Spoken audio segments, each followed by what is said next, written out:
murdered one of his sisters, and kept another in jail for 12 months. And so, like many before, he chose the route of vengeance, and in 1864 became, as one federal thought of him, the rider of the pale horse mentioned in the book of Revelations. Perhaps his family was in the back of his mind when he hit Federals at Centralia, Missouri, September the 27th. While there, a train on the North Missouri Railroad moved into view. Anderson and his men went after it. Boarding, they robbed everybody. 24 Union soldiers were also aboard. They were robbed.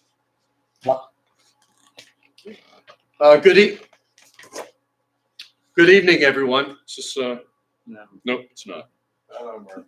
Close. There it is. You got it turned up. Hello? Okay, there we go. Good evening. Welcome to the November meeting of the Scottsdale Civil War Roundtable. For those of you who I've not met, which are only a small number tonight of those I haven't seen before, I'm Mark Stoller. I'm president of the Roundtable. So we're going to make a few announcements before we start, and I turn it over to our program chair, John Taylor. Over the past year, we've had several members ask if we are accepting book donations. And we have not been because we wanted to reduce our existing inventory before having to accept books and then having to store them. Because a couple of years ago, in order to save costs, we ended our offsite storage. And now our board members keep boxes of books in our garages and homes. And we do need to have rooms for our cars and other things. So we Mike, yeah.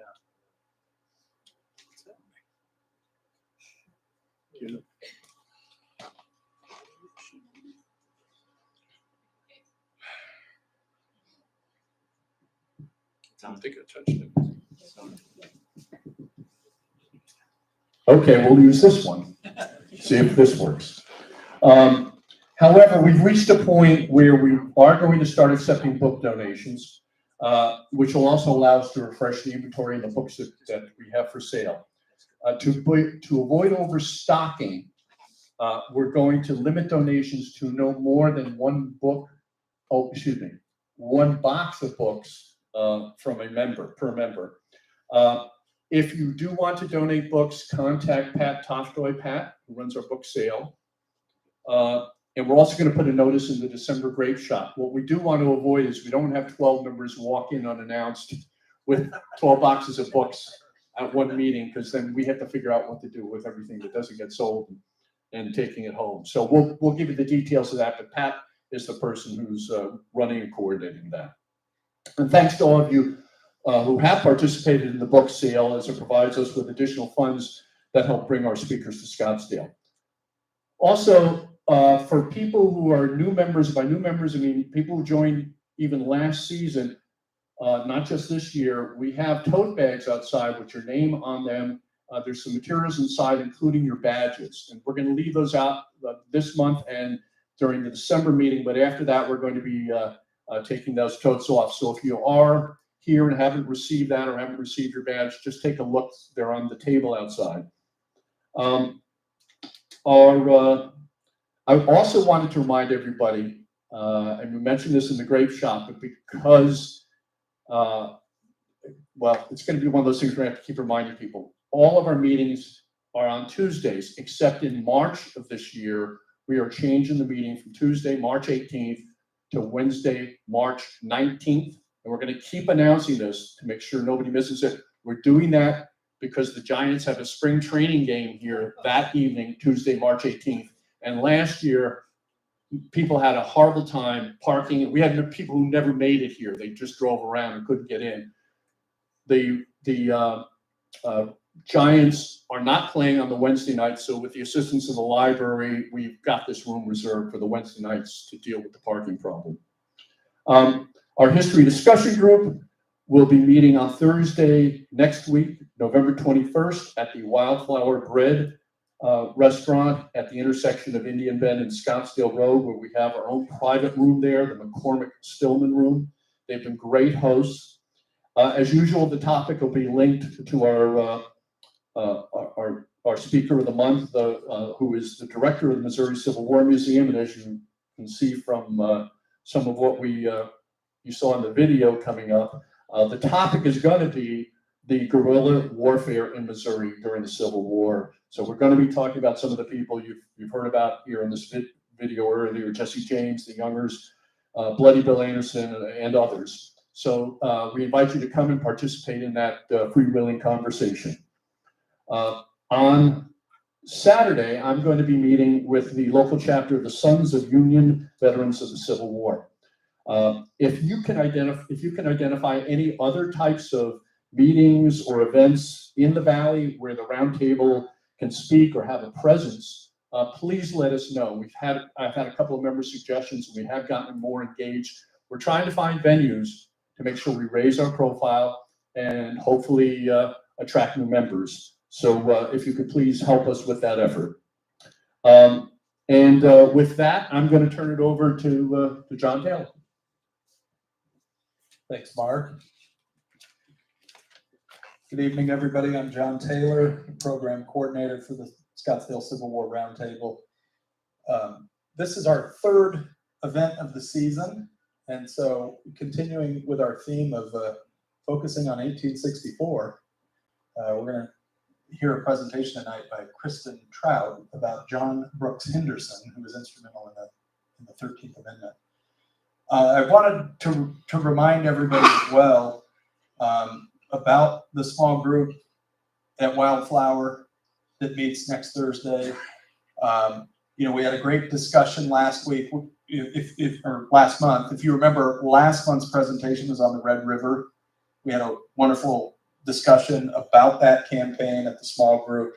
Try to encourage all of you guys to attend that meeting so we can get more input and more participation from everybody. Anyway, tonight's speaker is Kristen Trout, the director of the Civil War Museum in Missouri. She is a graduate of Gettysburg College. She's active in numerous organizations, including Emerging Civil War, which many of you know and follow. If you don't, you should be listening to Chris Makowski's podcast. They have wonderful content. And Kristen is also a high school history teacher and lives in Missouri, and I believe was born and raised in Missouri. So she is a true Missourian. And with that, we'll have Kristen come up and talk to us about John Brooks Henderson, the forgotten senator from Missouri.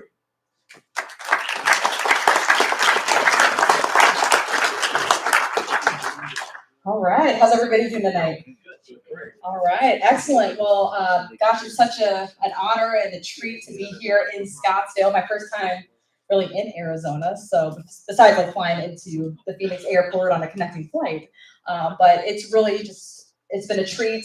Beautiful, beautiful city, and the first time I've seen cacti in the wild. So this is definitely neat. But really tonight, I'm going to be talking about one of the forgotten heroes in the American Civil War, and really of U.S. history, and that would be Senator and Brigadier General John Brooks Henderson. But before I even begin with that, be honest with me. How many of you have heard of John Brooks Henderson before hearing about this talk? Okay, we have a few. All right, excellent. That's awesome. So I always like to start off with that question because the vast majority of people have never heard of John Brooks Henderson. I can tell you for a fact that I really had not gone into any depth when it came to John Brooks Henderson until, as I'm getting ready to tell you in the story, how I came across his own story, his biography, and his significance to Missouri history and to United States history as a whole. And what's kind of neat, this title here, Warrior and Statesman, I was debating on what to call this presentation. Initially, I was going with Lincoln's Lost Emancipator, but then I realized basically any historian who's doing any research on a person or a topic that has any connection whatsoever to Lincoln and has been lost to time, they're calling it Lincoln's Lost Something. And I really wanted to diversify that because Henderson's story goes beyond just his friendship and his relationship with President Lincoln. and his story with the 13th Amendment. It goes well past that. And instead, I went with this part of a quote from the House, or the Speaker of the House from Missouri, Champ Clark, who calls John Brooks Henderson the warrior and statesman, which I think encapsulates really his story and who he was, his career in American politics and in American law. So that's what we're going to really be covering today is who was John Brooks Henderson? Who was this warrior and statesman? But before I even get into that, I want to go back in time to 2016, really to the summer of 2016. I was in my office at the Missouri Civil War Museum. So I'm the museum director at the Civil War Museum in St. Louis. We operate out of the 1905 Jefferson Barracks Post Exchange and Gymnasium building, basically the recreation center for the military base. It had been abandoned since the end of the Second World War for nearly 6 decades, so 1946 until about 2002, when we formed the organization, the Missouri Civil War Museum, to save this building. To give you an idea of the building, and I'll show you images at the very end of the presentation of what it looked like, but part of the roof had collapsed, vines covered the entire exterior of the building, all the windows busted out and boarded up, debris everywhere. And this building is a gorgeous example of neoclassical architecture and federal architecture, really. But when I was up in my office that day in 2016, getting work done like I normally do, I get a phone call. I get a phone call from this lady, an older lady, who was on the verge of tears. And she calls, "My beautiful antebellum mansion has burned down. I don't know what to do. What can you guys do? I heard you save historic buildings." And that's part of our story with the Civil War Museum, is to save historic buildings. That's really the heart of our mission. Saving historic buildings, artifacts, etc. So she calls and she's asking for help desperately. She's like, "My antebellum mansion in Louisiana." And I'm thinking, I don't even know where Louisiana, Missouri is at. Where's Pike County? So she's telling me this information that I have to look up as I'm talking to her on the phone. I'm Googling really quick, Louisiana, where's Louisiana? Okay, it's like 90 miles north of St. Louis. And as she's talking, she's like, I can't even bear to look at the pictures of my house that's just been torched. And as she's telling me the story of this beautiful, beautiful mansion, it pops up in my head, okay, I probably need to talk to our executive director, Mark, who's also my dad. It's kind of a family affair, which is really fun. So I talked to him. I'm like, "Dad, this lady is on the phone. Her house from the 1850s has basically burned down, and it's 90 miles north of where we're at. Have you ever heard of this town called Louisiana, Missouri?" And he said, he told me, "I heard about Louisiana, but I've never been there." And we start getting in touch with this lady, and she tells us about the code enforcement officer in Louisiana who we had to talk to. So we get in contact with the code enforcement officer, who's already blocked off section of the mansion, which is this building here that you see. And he's like, "It's too unsafe. We're gonna go, we have to demolish this building in the next few days. If you want to get involved with saving this building, you need to get up here tomorrow." And then at that moment, we decided, all right, let's head on up 90 miles north to Louisiana, Missouri, and see this building. So we get to the building, and this is what it looked like. So if you take a look at the roof line. The roof had collapsed. The building itself burned for hours, and water from the fire department just poured into the building. So not only was it sustaining fire damage, it sustained water damage as well. So as you can see it from the photographs, the roof collapsed. You can see where many of the windows had been busted out. You can also see here, there's a section of the roof that's missing, that completely was taken out. And then there was also an addition on the back of the building. That's what all that is. That had collapsed. So this building was well beyond anything that we had imagined getting involved in. And when we arrived at the building, we also decided to go in because we needed to see what it looked like on the inside as well.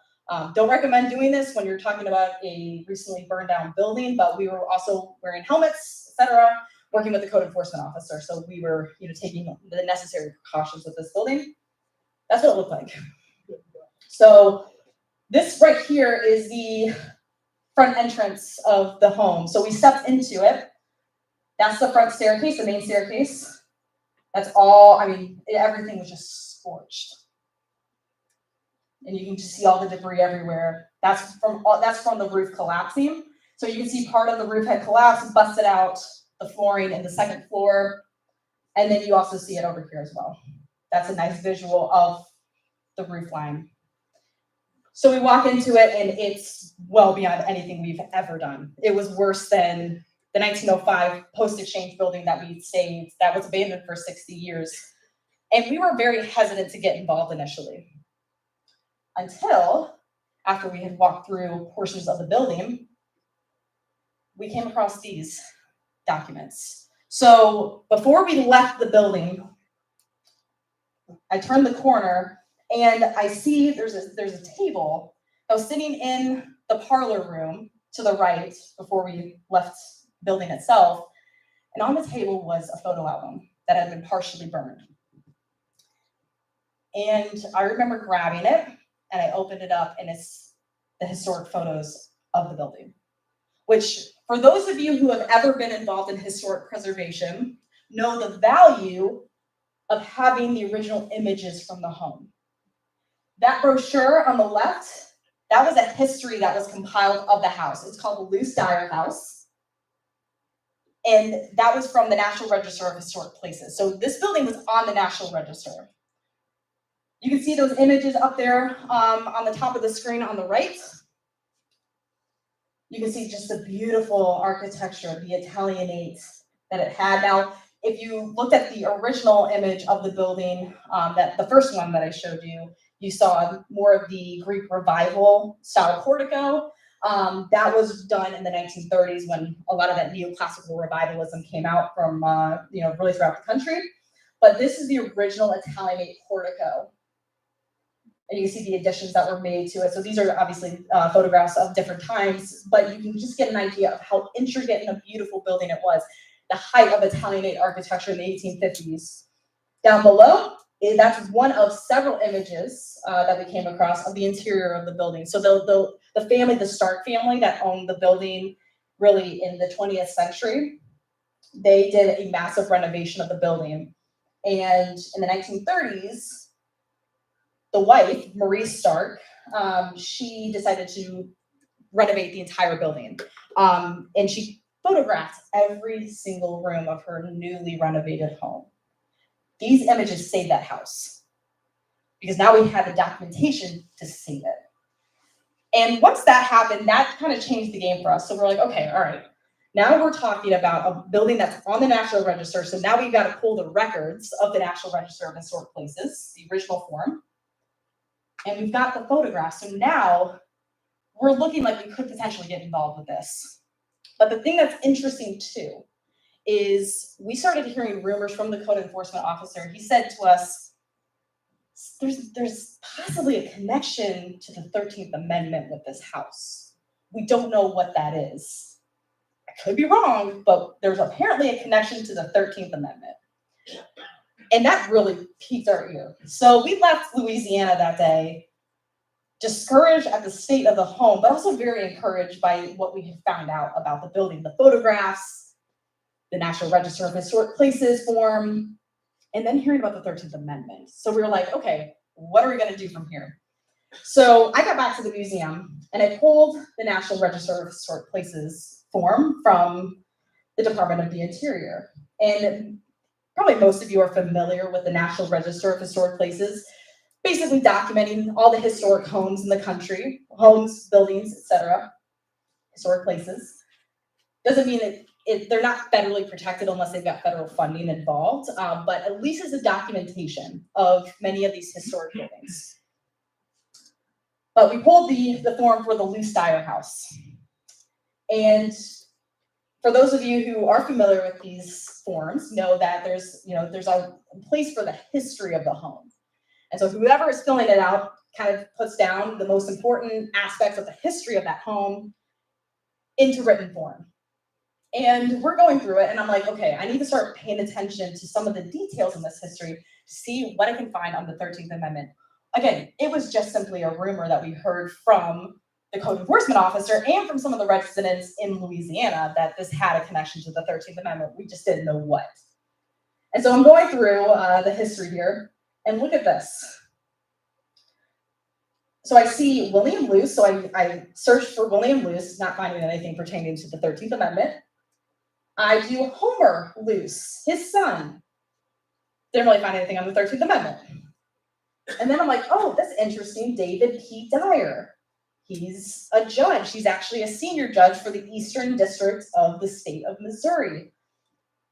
And I'm looking and I'm digging and I'm going through, I'm spending hours trying to find any connection to the 13th Amendment with David Patterson Dyer. Couldn't find anything. And I'm like, there's no way this random statement here about the John Brooks Henderson or John B. Henderson can't be him. And then that's when it clicked. So if you take a look, it literally says this about definitely the most famous person associated or affiliated with this house. Colonel Dyer sold the house in 1875 to John B. Henderson, thus beginning a series of ownership transfers that continued until the building was purchased by Judge Eugene W. Stark in 1902. Nothing about him being a senator, nothing. And that's when everything clicks. So I remember telling my dad, I'm like, Dad, I found it. I found the connection to the 13th Amendment. It's John B. Henderson. He's a senator. And then that's when we knew, okay, we are going to get involved with saving this home. And so from basically 2016 until earlier this year, we were directly involved with saving this house and stabilizing it. We sold the building to a couple in Louisiana who are historic preservationists by heart. And so we were able to stabilize the building and get it together, and they're taking it from there with renovating the entire home to be used as their personal residence. So it's a good story in the end of saving this house, and we're working with them to make sure that John Brooks Henderson's story is continued on and his legacy continues through this house. But that's what's so interesting about it, is finding these little nuggets of detail, and that leads to the story of our museum and the story of John Brooks Henderson being saved for generations going forward, and being able to present to you all the story of John Brooks Henderson. So now let's get into the story of John Brooks Henderson. I had to do all the research behind him to know his story and his connection to this house. So that's when everything changed for us, to really learn who this man was. So let's go through some of John Brooks Henderson's accomplishments. So there he is on the left. But John Brooks Henderson, he's born in 1826 and passes away in 1913. So he has a very long career. He's got so many accomplishments, with the 13th Amendment being just one of them. But he's the youngest member elected to the Missouri General Assembly. He's commissioned a brigadier general of Missouri State Militia during the Civil War. He's a United States Senator from Missouri from 1862 until 1869. The co-author of the 13th Amendment, the momentous 13th Amendment that abolished slavery in the United States. He's nominated for the Missouri Supreme Court.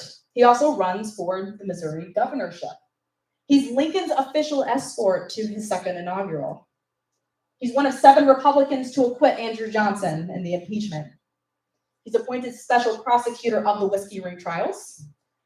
He's chairman of the Republican National Convention, regent of the Smithsonian Institution, and one of the wealthiest property owners in Washington, D.C. So that's John Brooks Henderson. That's his extensive career. So we're going to go through really his life and the significance of what he was able to accomplish, and especially going into his involvement during the Civil War with the 13th Amendment and beyond. But before I do that, I think what's also important is that we look to the people of his time and how they saw John Brooks Henderson. This man who only had one little mention in the National Register of Historic Places. So David Patterson Dyer, he was that property owner of the home before Henderson. He sells that house to him in 1875, but he's also one of Henderson's close friends and colleagues. He's a congressman and a senior judge, again, for the Eastern Districts. If there ever was a self-made man in this country, John Brooks Henderson was that man. He rose from absolute poverty to affluence, and from an educated youth to a great scholar. From a student of law while he taught a country school to one of the leading lawyers of the state, from a tyro in debates to a convincing orator. He became a senator of the United States and served with great distinction. Champ Clark, who I mentioned before, U.S. Congressman and Speaker of the House.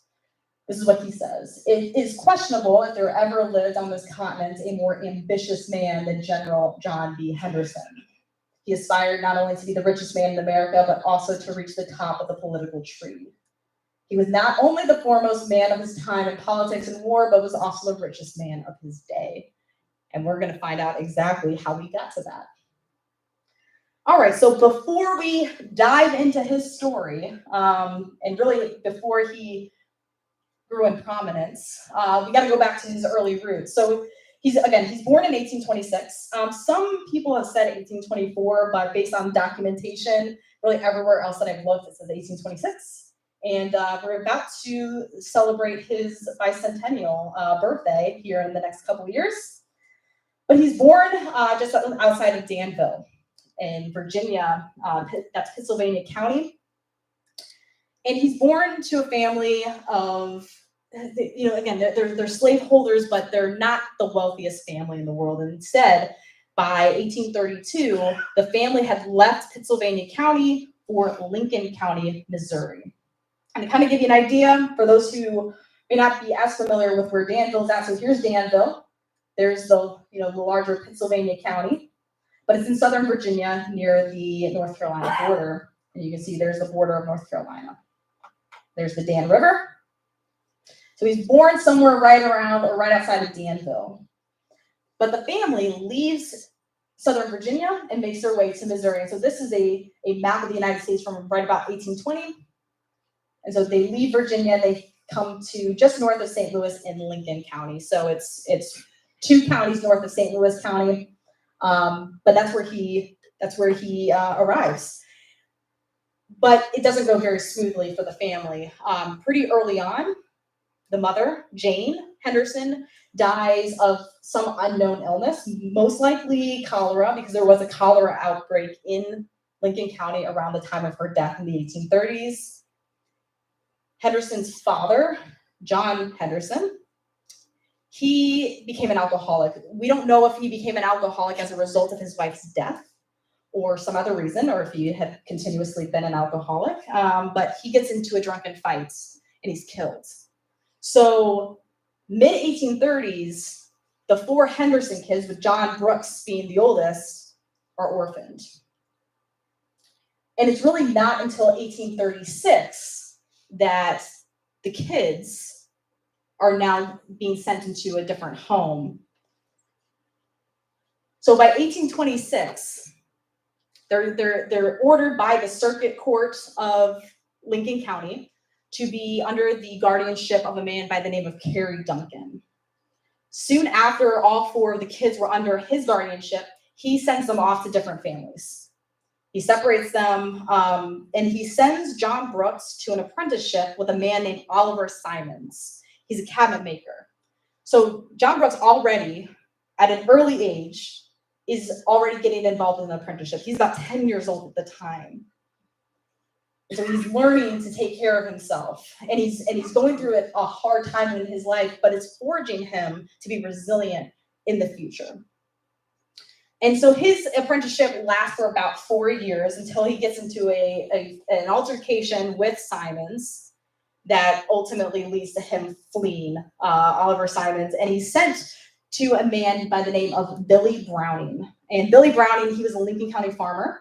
And what Henderson's doing is he's actually working as a farmer for education. So he realized, hey, if I can work this land, I can be educated, I can start learning. And that's what he does. So 1840 rolls around, he's already back in school. Now in 1842, so all this is occurring in Lincoln County, but by 1842, he moves to Pike County. And so Pike County, so here's Lincoln County, here's Pike. And it kind of gives you an idea of where some of these towns are located. So here's St. Louis. Just up here is Pike County. Clarksville, we're going to be talking a lot about Clarksville here in a moment. There's Louisiana. So these are river towns. So here's the Mississippi. That's the Missouri down here. But the Mississippi is really where we're going to be focusing on. So Clarksville, Louisiana, Bowling Green. Those are going to be some of the big towns that we're going to be talking about tonight. But in Pike County, Henderson starts attending school taught by an attorney. And that's when Henderson becomes interested in law. So he's in Prairieville Township in Pike County, and he's learning and being influenced by somebody who's an attorney.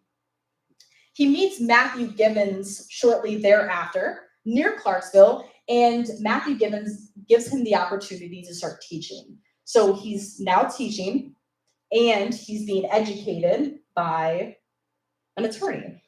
And so he starts to study law for the first time, and he starts eyeballing the Missouri bar exam. So 1844 rolls around. He's 18 years old. He passes the Missouri bar. He's admitted to the bar by Circuit Judge Ezra Hunt of Bowling Green. So there's Bowling Green right up there. And then by like basically a few months after that, he opens his first law practice in Clarksville. So that's where he's kind of grounded for the time being. Now, 2 years later, so 2 years after that, he's already getting involved in politics. So he starts off with that law career, and then he starts getting closer to politics. And in 1846, which is the outbreak of the Mexican War, he goes to Louisiana to attend a lyceum.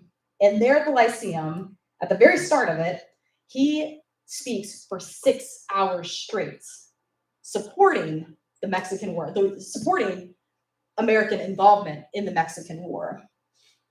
That's the start of his political career at that point. And then he's also, very shortly thereafter, he's already getting involved in basically basically to get elected to the county clerk position. So here's kind of just an idea here of showing you. So here's an 1839 Missouri schoolhouse. So that would have been pretty similar to what he would have been teaching at. And then here is a beautiful watercolor of Louisiana, Missouri. So there's the town. There's Mississippi.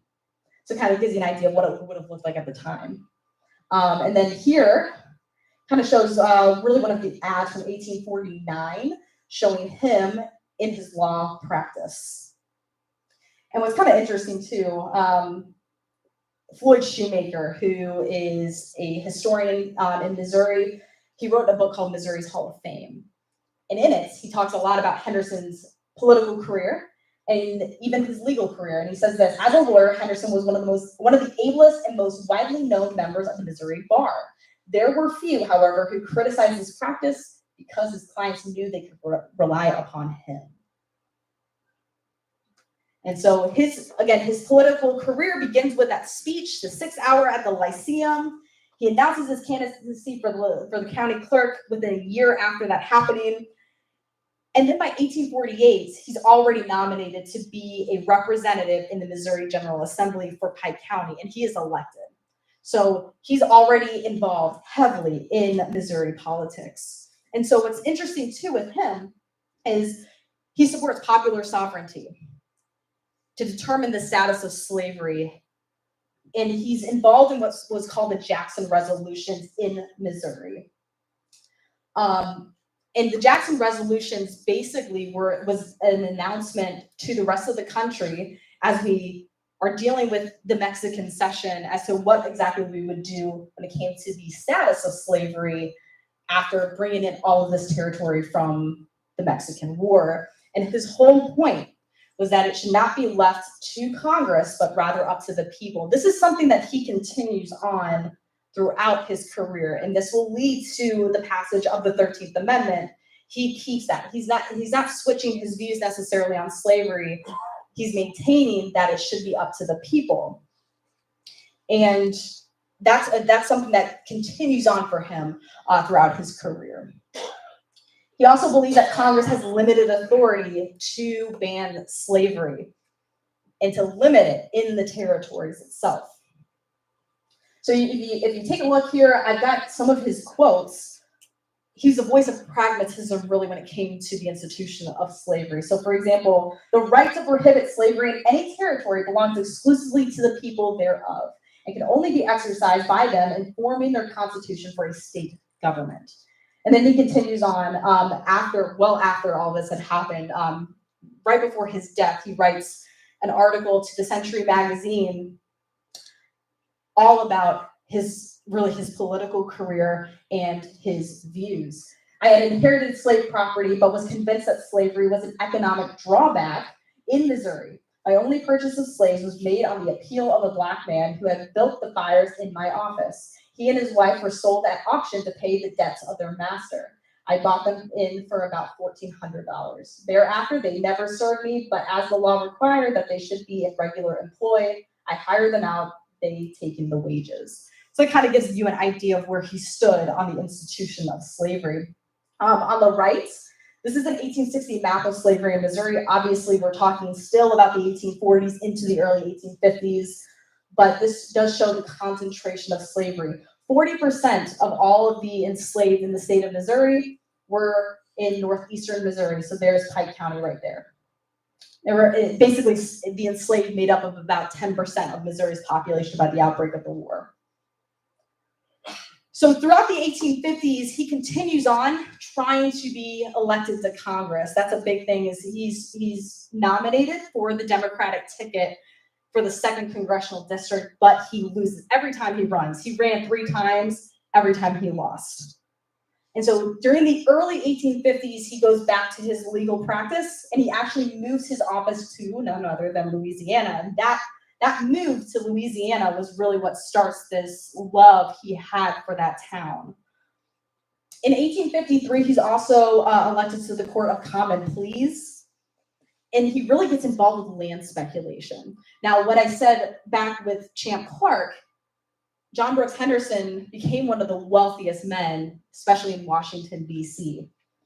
It starts here in 1853 when he's getting involved in land speculation. He also gets involved too with the selling of bonds, and we'll talk more about that as we continue on through his life, but that's another thing to keep in mind. He begins that journey to acquiring a lot of wealth as early as 1853. Now in 1856, he's reelected to the Missouri General Assembly, and you start to see him shift from, and his loyalty really in the Democratic Party, to just being that pragmatic voice. And I think this also sets up for what we see later on in his career, that he had more loyalty to the country than he did his party. That's why he goes from being a Democrat to a Republican. And then he goes against the fellow Republicans by the time we get to President Andrew Johnson's impeachment. So definitely a man who stuck to principle rather than just the party lines. And I think that says a lot about who he was. In 1858, so just before the outbreak of the war, you see him going back to his law practice, but he continues on in politics. He doesn't fully leave it, even though he's losing consistently in these congressional races, never makes it to the U.S. House, but he stays involved. And I think it's his persistence that would lead him to being nominated to replace one of the expelled senators from Missouri, Kristen Pawlak, that we'll get to here by 1862. Now in 1860, Henderson, from what we know, from based on the records, he owns 12 slaves. And again, as I said before, Henderson does talk a lot about his own story in relationship to the institution, and that he did own slaves, and he's very honest about that. But I also think because he's writing this in 1912 about his role with slavery, that there's obviously going to be some hindsight looking back on it, especially after he's been involved with the 13th, the 14th, and the 15th Amendments throughout his career. But 1860, he loses the election for the 2nd Congressional District again. So again, that third time wasn't the charm that time. But it also begins what really the time of his life that changes everything for him politically. And it's because he loses that 2nd congressional seat. Without that, he may not have, or really with if he was elected to Congress, to the House, he would not have been the replacement for Kristen Pawlak, leading him to the Senate. But in 1861, obviously we have the outbreak of the American Civil War. And for those of you who may not be as familiar with Missouri's role in the Civil War, Missouri is one of the most active when it comes to Civil War battles. Only Virginia and Tennessee had more battles fought in their states than Missouri did. And we see Missouri, it's largely a conservative state at that time, in the sense that Missourians were very pro-union, but as long as the federal government did not interfere with slavery. They were loyal to their sister slave states to a degree, but they didn't want to leave the Union. So in March of 1861, they hold a state convention to vote whether or not Missouri would follow her sister slave states and leave the Union. And overwhelmingly, they vote to remain with the Union. They believe that there was no reason for Missouri to secede. And by May of 1861, though, everything changes with the Camp Jackson affair. So for those of you who may not be as familiar with the Camp Jackson affair, there was a St. Louis arsenal in downtown St. Louis. Nathaniel Lyon, who was a captain in the U.S. Army, is in command of the guards that were there. And St. Louis is one of the centers for German immigration. All the 48ers coming in from the failed 1848 revolutions in Europe, many of them flee to St. Louis. And they're very pro-union. And so they are very loyal to the United States because it was a democratic experiment that they wanted to see succeed in the country. They wanted to see it succeed for the world. And Nathaniel Lyon taps into that. So he taps into the German population. He recruits many of them to join what they called the United States Reserve Corps that became the guards for the St. Louis Arsenal. Now, the governor of Missouri, Claiborne Jackson, was a noted secessionist.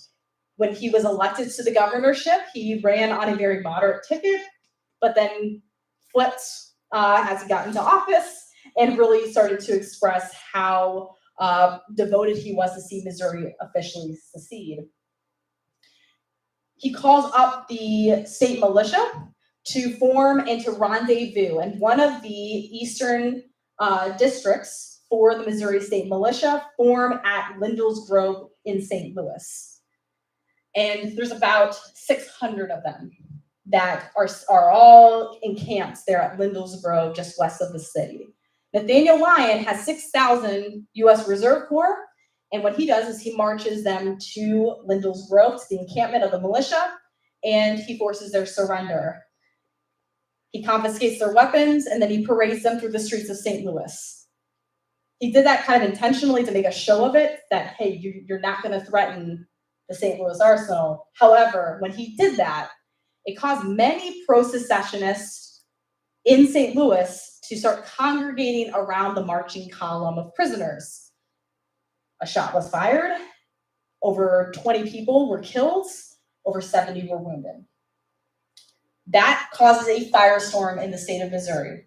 So before, guys like Sterling Price, who was a former governor of Missouri, was not willing to let Missouri leave the Union until the Camp Jackson affair of May of 1861. Everything changes. So Missouri becomes a hot spot by May of 1861. The governor of Missouri and the state legislature authorized the formation of the Missouri State Guard, which was a state defense force that would basically defend the state from the federal army, like guys like Nathaniel Lyon. And that's what leads us into the 1861 Missouri campaign. That's what you see there on the right is this map, the campaigns in Missouri. Nathaniel Lyon will take troops with him from St. Louis, march on Jefferson City, force out the state legislature, and you do see Sterling Price and the Missouri State Guard beginning to form, and they actually unite with the Confederate Army from Arkansas, and they clash at Springfield. That's the Battle of Wilson's Creek in August of 61. So that's kind of giving you an idea of what's happening in the state of Missouri. After the state legislature is forced out of Jefferson City, a new provisional government is put in that is pro-union, led by Hamilton Gamble. And that's who John Brooks Henderson is going to work pretty heavily with during his career, at least early on. But I think what's important to know is that because of the provisional government coming in, because Missouri is being torn apart by the conflicts, it leads to two of their senators to be expelled. One of them is Kristen Pawlak. John Brooks Henderson is then selected to replace Kristen Pawlak in the U.S. Senate. But before that even happens, John Brooks Henderson is commissioned a brigadier general by the governor to lead state militia. So even early on in the conflict, Henderson is in Pike County organizing the militia, the pro-union militia, to get involved just in case the state guard is successful and more state guardsmen begin to overtake those pro-union troops. So what's important is Henderson is a Democrat, but he's a Democrat who is pro-union. He is a unionist deep down. He makes multiple mentions early on in his career, especially when it came even to the Mexican War, even to slavery, that he would only defend it unless it interfered with the Union. His love of the Union took over everything. That's what leads him to being so pro-union and ultimately joining the Republican Party. In January of 1862 is when he's officially selected to replace Kristen Pawlak. All right. So here's Hamilton Gamble, the governor, the provisional governor of Missouri. There's Henderson. So that's one of the earliest photographs we have of him. This is one of the Brady photographs. So here's his portrait there. There's the Missouri State Militia that I was just mentioning. This photograph, though, was taken in St. Joseph, Missouri in the Northwest. But it does show what the state militia would have looked like at really by 1862, 1863. And this here is a map showing Callaway County. So we know that John Brooks Henderson was heavily involved, too, in Callaway County, expelling these pro-secessionist troops. Okay, and now later on in 1862, John Brooks Henderson is elected to a full 6-year term in the Senate. So here he is. There's Kristen Pawlak there on the left. And there's Henderson, another one of Henderson's portraits. But what's kind of cool, too, is in some of the newspapers, I found the original articles that were talking about the new senators that were then put in to replace that of Kristen Pawlak. So we see General Robert Wilson of Andrew County and General John B. Henderson of Pike are the appointees. And this is what it says, too. General Henderson is better known in this part of the state. His selection meets universal approbation among Union men. We only regret that he cannot serve his country both in the field and in the halls of Congress. No man in the state more truly deserved the appointment than Judge Henderson. His noble independence and devotion to his country when traitors were loud and violent around him won for him unfading laurels. And that just shows who Henderson was. He was very well respected for being a general. And you see that time and time again in the newspapers, them referring to Henderson, not necessarily as Senator Henderson, but General Henderson. All right. And so during his time in the U.S. Senate, he is heavily involved in so much that's happening on the Senate floor when it came to the war. He becomes very close to President Lincoln, him being from a border state and having been a slaveholder himself. Lincoln becomes very well acquainted with Henderson. They become very close friends, which would also lead him to being the official escort for President Lincoln for his second inaugural, but he represented the border states and highly respected by Lincoln. So Lincoln relies on Henderson for consultation on the border states and slavery to make sure he can maintain them. So some of John Brooks Henderson's positions that are of note, the Union must be preserved. I've already said that multiple times. He is a unionist. He believes, too, in the reimbursement for the Missouri State Militia. So him already being involved in the Missouri State Militia, he's going to fight for that. And you see it time and time again in the Congressional Globe of his devotion to getting funding for his state, especially for the pro-unionists. He's against taxation of American leaf tobacco. You see that again and again. States should determine the legal status of slavery, not the national government. Now, you might be thinking, wait a second, he's already promoting the 13th Amendment. Well, this is a transformation of him politically that gets us to the 13th Amendment, and I'll explain it here in a little bit. Slavery did not benefit Missouri nor the Union. He believed in compensated emancipation for Missouri. That's something he brings up time and time again of we need to compensate the slaveholders so they remain loyal to the Union. He believes in nationwide conscription into military service. He even offers to go back into the field and serve both as a senator and as a general. He even makes the comment to a couple of the senators that he felt like he did more good in the field than he did in the Senate, which is pretty interesting. He was also cautious against the harsh retaliation against rebels. So I think that goes back to his kind of pragmatic views, and him being somebody who was once a Democrat and knowing many who were pro-secessionists. He also believed that the federal government must set up new state governments in the former Confederacy. So as we approach Reconstruction, he was against the idea of military governorships. He believed that the federal government should be involved in establishing new governments instead of having military occupation. So again, going back to the pragmatic Henderson. Now the 13th Amendment. So what's important to know is in 1864, early 1864 is when we start to see Henderson starting to propose the idea of emancipation, a new constitutional amendment. So in January of 64, he submits a proposal prohibiting slavery to the Senate Judiciary Committee. So that's the first time he's doing that. And a lot of that had to do with the fact that he believed that slavery as a whole was actually causing more rot for the Union. If he wanted to keep slavery where it was initially, but realized any bit of it left was causing more harm than good, and slavery was already on its way out. So he thought there's no point in keeping slavery where it was. It should just be abolished so we can move on as a country and maintain the Union. In February of 64, so not even a month after his original submission, he presents a proposal to the Senate with Senators Ashley, Wilson, and Sumner.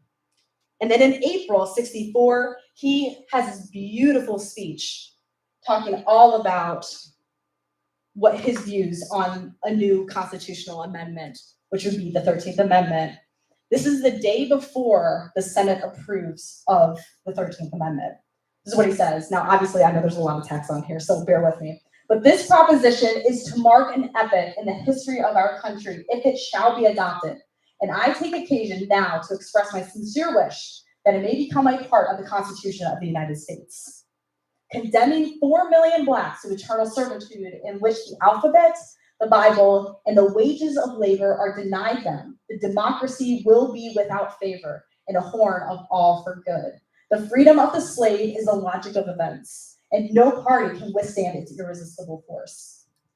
Hoping, Mr. President, that this measure may, in the providence of God, bring about the speedy reunion of a dissevered and bleeding country, that it may lay the foundations of a lasting peace upon which national freedom may be built in national strength, and that it may prove to be with era in our history from which dates the beginning of a more perfect union. He's speaking for well over 30 minutes on the Senate floor, talking about the importance of a constitutional amendment abolishing slavery. And again, going back to that idea, he believes that the freedom of the slave is the logic of events, that it must end. And he's also going back to the morality of the institution. Now, by March of 1865, he is selected to be Lincoln's escort for the second inaugural address. And what's really, really cool, there he is. I actually spoke to Gary Edelman of the American Battlefield Trust about the second inaugural photograph. And I asked him, do you know who's standing behind him? Because I had no idea, because I know he's an expert in Civil War photography. And he actually had not looked into it. I'm pretty sure that's John Brooks Henderson, the Missouri senator. And that is 100% him. So it's pretty cool, especially to see him behind Lincoln. So there's Lincoln, and there's John Brooks Henderson right behind him, this dear friend of his, this colleague, who Lincoln relied upon to make sure that the Union was maintained and he could maintain the border states. So it's pretty neat. Now, Henderson's last years in the Senate. So he's had a very long career. He's been involved with the 13th Amendment. He's been heavily involved in making sure he could bring in more funding for the state of Missouri for the pro-union war effort. He's also involved in the 14th and 15th Amendments. And what's kind of neat is he actually mentions many times to his fellow colleagues in the Senate of the importance of giving African Americans suffrage, because that way they could maintain their rights. That was something very important. He also believed that because if they were given the right to vote, then there was no need for military occupation of the South from the Reconstruction Act. That's what's really neat with Henderson, is he's continuously involved in these amendments. However, everything changes though with the Johnson impeachment. He believed that Johnson had the right to fire Stanton as the Secretary of War, going against the Tenure of Office Act. He did believe he had the legal right to do so. So he acquits Johnson. He's one of 7 Republicans to break party lines and acquit Johnson. This ends his career, though. Now, John Brooks Henderson in 1912, so that goes back to that, that article from the Century magazine. He writes this: the 11th article, which accused him of violating an act of Congress and suspending the Secretary of War, was the strongest, though in my view of the law, as I declared in the Senate, he had legally suspended Stanton and had undoubted authority to fill the vacancy by an ad interim appointment.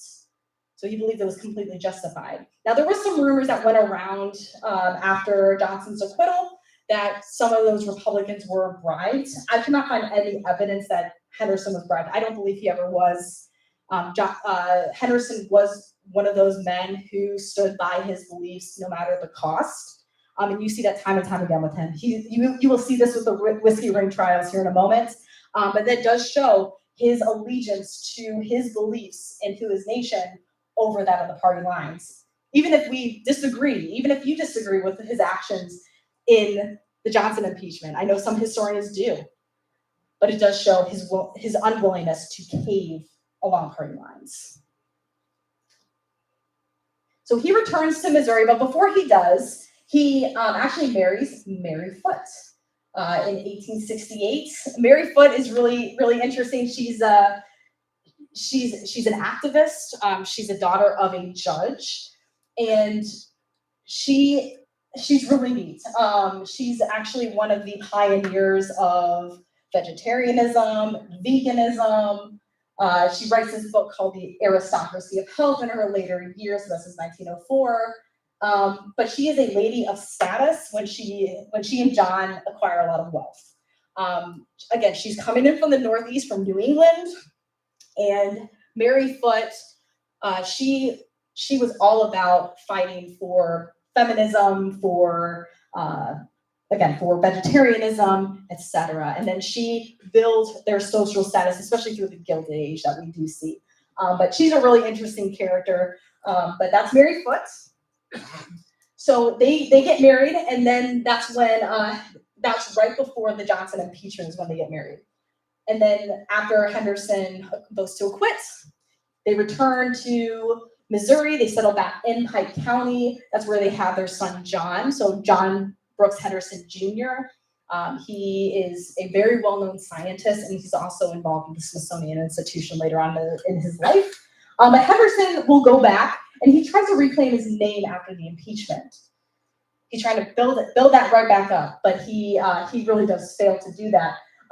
He is selected by the Missouri governor to be part of a committee to reconsider the transfer or the move of the capital from Washington, D.C. to Missouri. But obviously that doesn't happen, but he is involved in that. So he's still respected, but it takes time to build up his reputation again, but he really doesn't do that, especially by the 1870s with the whiskey ring. But he runs unsuccessfully for governor in 1872 as a Republican. Missouri at that time was having a lot of trouble with the radical Republicans. They associate Henderson with the radical Republicans. They gave him a lot of grief during his run for the governorship, but he fails to get the governorship. But then in 1875, Grant will appoint him as a special prosecutor for the whiskey ring. The Whiskey Ring trials, for those who don't know, it was basically an investigation of corruption of the whiskey distillers in St. Louis who were trying to avoid paying taxes on their whiskey. And Grant puts him in charge of that prosecution. But as he continued to investigate, some of Grant's closest allies started getting called out by Henderson, and Henderson started getting closer and closer to Grant himself. Once he went after Grant's friends, that's when Grant decided to fire him, that he got way too close. And that had a lot to do with Grant's loyalty to the men who had his back during the war. So Grant forces him out at that point, and Henderson kind of falls back into his personal law career after that. Again, that really seals it for his career. And Henderson in 1875, so shortly thereafter the Whiskey Ring, he goes right back into questioning Orville Babcock, who is the one who gets the investigations. And this is what he says: "What right had Babcock to interfere with the duties of Commissioner Douglas? None. Douglas was placed in his position to see that the revenue laws of the government were properly enforced. What business then had Babcock with him? When an official goes into office, he should be free and independent of all influence except that of law. And if he recognizes any other master, then this government is tumbling down." So those were the words of John Brooks Henderson when it came to the Whiskey Ring trial. So that would be his return to politics. That seals the deal for his career. So in 1875, he returns to Louisiana, and that's when he purchases our home here in Louisiana from David Patterson Dyer. Now, from basically 1888 to 1913 is the end, really, of his career. So in 1888, he moves to Washington, D.C. with Mary Foote and their son, John. John will invest in bonds and in real estate, building massive wealth. And that, again, by the time of the Gilded Age, where you have this massive increase in national wealth, the Hendersons are part of that. And John and Mary will build their social status among Washington's elite. They're just like every other wealthy American who gets involved in the social scene during the Gilded Age. And I think they're definitely a snapshot into the transformation of American wealth from the mid-19th century to the late 19th century. So Mary continues her activism and her social life with women's rights, vegetarianism. She's known as the Empress of 16th Street. And what's interesting with her, the 16th Street, so she's involved in the construction of many of the mansions along 16th Street in Washington, D.C. today. She was also heavily involved with trying to design the Lincoln Memorial and a new, I believe, in a new White House. So she was the Empress of 16th Street. That's how she built her social status and her wealth, and it continued on. So she was going to leave her mark in Washington, D.C., and she really had. You can visit 16th Street today, and you can see so many of the mansions that she was investing in. Now, the couple will build Boundary Castle in Washington, D.C., which is this building here. It's no longer standing. Today, sadly, it's all townhomes now. But that was their home, a beautiful Romanesque revival home that was built in the late 19th century. Now, John Brooks Henderson will pass away in 1913, and he dies from various complications from diseases. That's what the newspaper said. I don't know if it was ever settled exactly what had led to his death, but that's the story of John Brooks Henderson. Now, Henderson's legacy, obviously, he's been largely forgotten at the time. But what's important to know is that in Louisiana, there's a beautiful monument that was put up a few years ago to honor John Brooks Henderson. And you can visit Louisiana and you can see it today. There's also another plaque to John Brooks Henderson in downtown St. Louis, where you can go see the site of his house. It's actually where Harris Stowe University is located today. And then we have John Brooks Henderson's grave site. So he's buried at Greenwood in Brooklyn, New York. And that is his plate there from his time in the state militia. So that's his military headstone. And that's Henderson's legacy. Now, the last thing I'll note is the Missouri Civil War Museum. So as I mentioned, I'm from the Missouri Civil War Museum. I'm the museum director. But this is our building here. So the 1905 Post-Exchange building, and these are our exhibit galleries that we have. We're obviously the state's largest Civil War museum. And we've been able to put up hundreds of artifacts on display that tell the story of Missouri and the Civil War. So if you're ever in St. Louis, I just encourage you to stop by. Definitely ask for Kristen, and I'll be happy to see you and to take you around through the museum. I always love doing that with our guests. But the Missouri Civil War Museum, as I said, the heart of our mission is historic preservation. It's the historic preservation of historic buildings, like the Henderson House, like our building here. We're also involved in saving of monuments and memorials and stories, artifacts. So that's why we love coming out and talking about, especially guys like John Brooks Henderson, who has been virtually lost to time. There's not even been a biography written on him. So I'm working on that one right now. Hopefully get that out here by next year. Once that gets out, we're going to be using the funds from that book to go directly back into that house and to our historic preservation efforts. So we want to make sure that we, as an institution and as historians, give back. That it's not just, it's not about building up our name. I don't care about my name being out there or anything like that associated with Henderson. I'm about sharing his story, so then his story is remembered. And we save this stuff. We actively save history. So I know I had a bunch of our brochures and rack cards out by that table in the front. Feel free if you want to take any of that literature with you home. If you got questions or anything like that, you can visit our website. It's mcwm.org, Missouri Civil War Museum. You can just type us in on Google. We pop right up.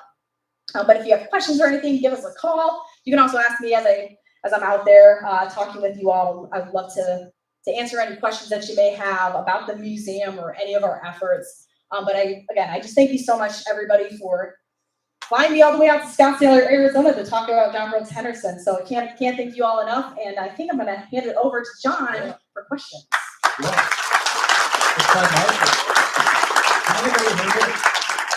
Hold on, I'm going to come around and we're going to do some questions if I can get this microphone to work. There we go. Yeah. The mic is working. All right, let's see a show of hands for any questions. Jim, I'll come back to you. I'm going to do this one first. At what point during Henderson's Senate career did he switch parties? No, that's an excellent question. So shortly after, we estimate about 1863. So 1863, he's officially joining the Unionist Party, and then by 1865, he's officially a Republican. But there's a lot of that overlap with his beliefs in the Republican Party. That's a great question. I'm curious, why was David Patterson Dyer named with Luce? Because he only had the house 3 years. That's a great question. So from what we know is that when that house is officially documented with the National Register of Historic Places, whoever was the one who filled out the documentation was the one who named it. And I believe it was done I could be wrong. I thought it was done in the 80s when it was entered into the National Register. That being said, obviously no internet, so the records were probably limited for accessibility. But Luce is the original builder of the home. William Luce will work with an architecture firm for his son, Homer, who was just recently married, so it was for him and his wife. So there's that. And then Dyer, they didn't really know anything about John B. Henderson. That's why there wasn't anything mentioned. So Dyer was probably the most well-known out of the group that would have been named Luce Dyer. But that's an excellent question. I'm glad you asked that. All right, we've got another question for Dennis. Yes. Do you have an explanation for why an obviously brilliant lawyer citizen couldn't get elected? That's such a great question. So there's a few things. So my candidates, at least to the House of Representatives, a lot of it just had to do with the politics of the day. From what I know with Henderson, you start to see shifts in Pike County, because again, he's just running out of Pike County. Based on the candidates that he was running up against, he's dealing with the Whigs. The Whigs had immense popularity in that portion of the state. Because again, the state of Missouri is largely pretty conservative. And when I'm saying, I'm talking about the mid-19th century definition of conservatism, but they are conservative. And the Whigs best represented that. So we do see that happening, and at least with the election. So it's really the popularity of the Whig candidates that were running up against John Brooks Henderson that led to it, rather than necessarily him as a person. But that's an excellent question. All right, we've got a question from Gordon. You stated several times during your presentation that his position was that the citizens of the individual states should decide the question of slavery. The 13th Amendment seems to be inconsistent with that. Have you identified a pivotal point in his career that caused him to change his position? That's such a great question. And I think I might have touched on it very briefly when I was talking about kind of his shifts. But the thing that I've noticed, at least when he's talking about the 13th Amendment in 1864, he's making the case for why they needed a 13th Amendment. It's because of slavery already making its way out. We saw that with Great Britain earlier on. We're talking a few decades prior, them abolishing slavery. He, I think, saw the writing on the wall with slavery eventually being extinguished from the United States. At that point, from what I can tell from the writings, from the records, that he believed that it was doing more harm to reuniting the country together, that you could not at that point keep slavery and maintain this union. That's why he calls it the more perfect union at the end of that quote. It goes back to Lincoln. That's, I think, very important, that it was already on its way out, and he believed, based on what he was seeing, that it was causing more harm and it would not lead to reunification after the war. That's a great question. We got two more back here. First one's from Bill Thomas. Hi, if you're familiar with Spielberg's great movie, Lincoln, was Senator Henderson portrayed in that movie at all, to your knowledge? Oh, we poured through that movie to try to see any reference to Henderson. I'm so glad you asked that. Lincoln briefly mentions, well, I guess you could say Daniel Day-Lewis briefly mentions in that movie that, things have already been taken care of in the Senate. That's like that's the best reference to Henderson that we could get from that movie. But I'm so glad you asked that. But since it was focusing mainly on the House, they weren't really pouring into the Senate. I wish they did, though, because that would have been amazing. If they could do Lincoln sequel, this time going to the Senate, I would be so happy about that. Then they could talk all about John Brooks Henderson. But He great was question. the guy at the end of the bar.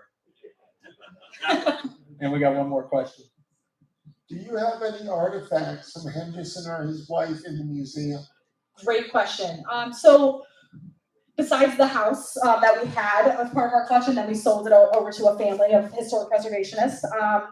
But other than that, we have a few images, original photographs from Mary Foote and her tomb that we were able to get. So that's one that's in the collection that we were able to acquire. And then we also have, we do have a CDV of John Brooks Henderson along with his autograph. Now, we would like to find more, but that's really all that we have within the collection. But I'm glad you asked that. Okay, well, I think that does it for tonight's program. I appreciate everybody's questions, and why don't we all give a big round of applause to Kristen Trout.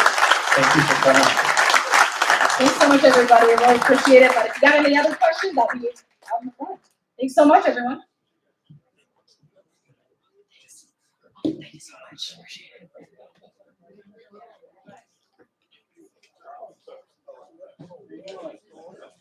Whoa. Of course, what you got?